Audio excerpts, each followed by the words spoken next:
நேயர்களுக்கு வணக்கம். மறுபடியும் நம்ம நிகழ்ச்சிக்குள்ள வந்துட்டோம். நிறைய தெரியாத விஷயங்கள நீங்க இப்ப இந்த நிகழ்ச்சி மூலமா தெரிஞ்சுட்டு வருவீங்க.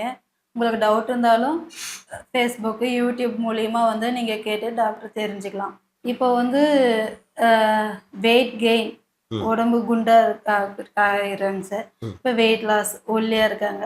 இதுக்கு நம்மக்கிட்ட சித்தாவுல எந்த அளவுக்கு ரிசல்ட் இருக்குங்க சார்? தீர்வு அதுக்காக என்னென்ன சாப்பிடலாம்? ம். என்னென்ன சாப்பிடக்கூடாது? அந்த மாரி ஒரு சில விஷயங்கள சொல்லுங்க சார் நேயர்களுக்காக. ஓகேம்மா. இப்போ அந்த weight gain, weight loss loss. 2மே நம்ம மேலோட்டமா பார்க்கறதுக்கு சாதாரணமா தெரியும்.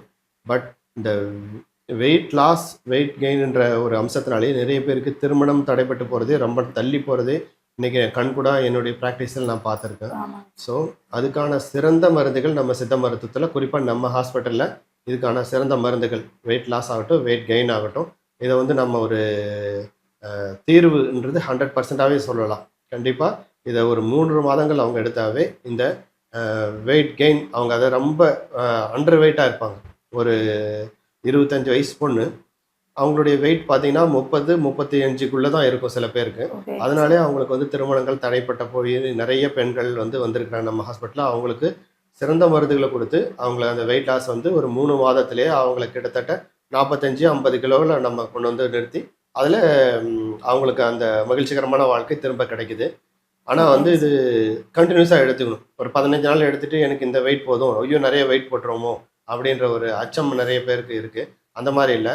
ஒரு ஆப்வியஸாக கரெக்டாக அவங்க எந்த அளவு வெயிட் இருக்காங்க, எந்த அளவுக்கு ஏறணுன்ற ஒரு கால்குலேஷன் பண்ணி தான் அவங்க ஹைட்டுக்கு ஏற்ற வெயிட்டை தான் நம்ம மருத்துவம் சித்த மருத்துவம் வழங்குது கரெக்டாக.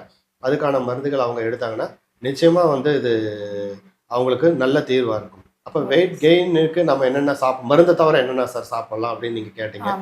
அது எல்லாமே சாப்பிட்லாம். கண்டதை தின்றவன் குண்டனாவான் பழமொழி இருக்குது. எல்லாமே சாப்பிட்லாம். எண்ணெயில் பொரிச்சதை தவிர நல்ல சத்துள்ள ஆகாரங்கள், அது எல்லாமே சாப்பிட்லான்னா அதுக்கு அர்த்தம் நல்ல சத்தான உணவுகளை சாப்பிடுது. இப்போ நான் முதல்ல சொன்ன எள் ஆகட்டும், அடுத்தது கீரை ஆகட்டும், பழங்கள் ஆகட்டும், எல்லாமே சாப்பிட்லாம். மாமிசமும் கூட சாப்பிட்லாம். ஆனால் ஒரு வரைமுறையோடு அழகாக சாப்பிட்டா அது கரெக்டான அவங்களுக்கு வெயிட்டை கொண்டு நம்ம கொடுத்துடலாம். இதுதான் வெயிட் கெயினுக்குரிய ஃபார்முலா. அதே வெயிட் லாஸ்க்கு எடுக்கும் பொழுது இப்போ நம்ம சொன்னதெல்லாம் அவாய்ட் பண்ணணும். என்ன சாப்பிடக்கூடாது?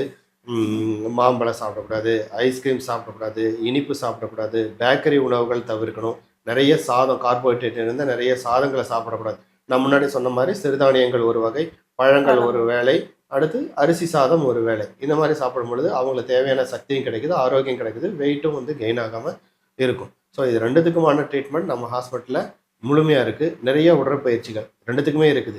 நம்ம அப்போ வெயிட் கெயின் எடுக்கிறவங்க நம்ம எந்த பயிற்சியும் சாப்பிடலாம் சார், சாப்பிட்டு தூங்கலாமா அப்படின்னு கேட்டால் கிடையாது. அடிப்படையான அந்த எக்ஸசைஸ், அந்த உடல் திறனை வளர்க்கறதுக்கான எக்ஸசைஸ் கண்டிப்பாக செஞ்சாகணும். அதே மாதிரி வெயிட் லாஸ் ஆனவங்க கூடுதலாக இன்னும் 10% அதுக்காக உழைச்சி உடம்பு அந்த கலோரிஸ்லாம் குறைக்கிறதுக்கான வாக்கிங் ஆகட்டும், ஜாக்கிங் ஆகட்டும், ஜென்ரலான எக்ஸசைஸ் ஆகட்டும், இது எல்லாமே அவங்க செய்யணும். வெளியில போயிட்டு வெயிட் லாஸ்க்காக அந்த ஜூஸ் மாதிரி எல்லாம் குடிக்கிறாங்க சார். அது எந்த சைடு எஃபெக்டும் இல்லைங்களாங்க சார்? ஆமாம்மா, இன்னைக்கு அது நிறைய ஃபெமிலியராக போயிட்டு இருக்குது. ஆமாங்க சார். அது ஒன்று சொல்கிறேன், அது அவங்க கொடுக்கறது எல்லாமே புரத சத்துக்கள் நிறைந்த உணவுகள். கார்போஹைட்ரேட் தவிர்த்துறாங்க, கொழுப்பை தவிர்த்துறாங்க, வெறும் புரதம் அடங்கிய ஒரு டப்பாக்களை கொடுத்துட்றாங்க. வெறும் புரதம் மட்டுமே உணவாக போயிட்டு இருக்கும்போது கிட்னியினுடைய வேலை 2, 3, 4 மடங்கள்ல 10 மடங்கு அதிகமாக வேலை செய்யும். புரதங்களை வெளியேற்றுறது அவ்வளவு சிரமம். நம்ம நார்மலாக சாப்பிட்டா சரி, புரதங்கள் சாதாரணமாக வெளியே போயிடும். ஆனால் அது அவங்க வெறும் புரதங்கள் மட்டும் கொடுக்கறதுனால அந்த கிட்னியுடைய வேலைப்பளு ரொம்ப அதிகமாகிடுது. நாட்பட கிட்னியினுடைய ஃபங்க்ஷன் குறையுமா. அது ஒரு 2 மாதங்கள் எடுத்து சாப்பிட்டா நிறுத்திட்டாங்கன்னா கூட ஓகே தான். ஆனால் அதை வருடக்கணக்கில் அதுக்கு அடிமைப்பட்டு வருடக்கணக்கில் எடுத்துக்கிறவங்களுக்கு இந்த பாதிப்பை அவங்க வாழ்நாளில் சந்திச்சே தீரணும். கண்டிப்பாக அவங்களுக்கு சிறுநீரகம் பாதிப்புக்குள்ளாகிற விஷயங்கள் நடைபெறும். இது அவங்க லிஸ்ட்லேயே கூட, அவங்களுடைய காஷன்லேயே கூட இருக்கும். நிறைய பேருக்கு தெரியாது, அவங்களுடைய காஷன்லேயே கூட இது இருக்குது. அதனால் அந்த உணவுகளை முடிந்த அளவு எடுக்கும் பட்சத்தில் ரொம்ப குறைவாக எடுத்துகிட்டு நிறுத்திக்கலாம், அல்லது எடுக்காத விடுறது பெஸ்ட்.